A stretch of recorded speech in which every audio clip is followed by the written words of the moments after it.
এখানে double sided একসাথে কাটানো হচ্ছে, ফুল লেন্থটা একসাথে রেখে তারপরে ব্যাকটা উপরে দিয়ে, ব্যাকটা যাবে নিচে দিয়ে দিয়ে কাটিংয়ের জন্য স্প্রেড করা হচ্ছে।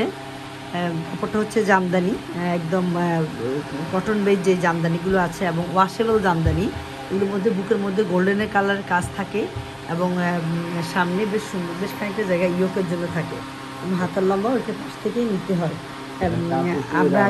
আমরা যদি হাতা যদি বেশি লম্বা দিতে চাই তখন হয়তো জয়েন্ট পড়বে বা সাইড থেকেও অনেক সময় নেওয়া যায়। যাদের ঘের বেশি তাদের সাইড থেকে না পেয়ে তার উপর টপের থেকে নিতে হয় বা ম্যানেজ করতে হয়। জামদানিতে ইনশাল্লাহ অনেক কাপড় রয়েছে এর পাঞ্জাবিগুলোতে এবং ওয়ান পিসগুলোতে, এতে আপনারা যে কোনো লেন্থেরই পোশাক তৈরি করতে পারেন। এরপর আরও পর্ব অনুসারে কাটিংগুলো আপনাদেরকে দেখানো হবে। সবসময় আপনার কাটিং করার আগে আইরন করে নিতে হয়, তা না হলে পোশাকের নির্দিষ্টতা সুন্দর করে আসে না, মেজারমেন্টগুলো সঠিকভাবে দেখা না। কাপড় যদি ফোল্ড হয়ে থাকে তাহলে সবচেয়ে ভালো হয় যদি ওয়াশ করে নেওয়া যায়, কিন্তু ওয়াশ তো আসলে সবসময় সম্ভব হয় না।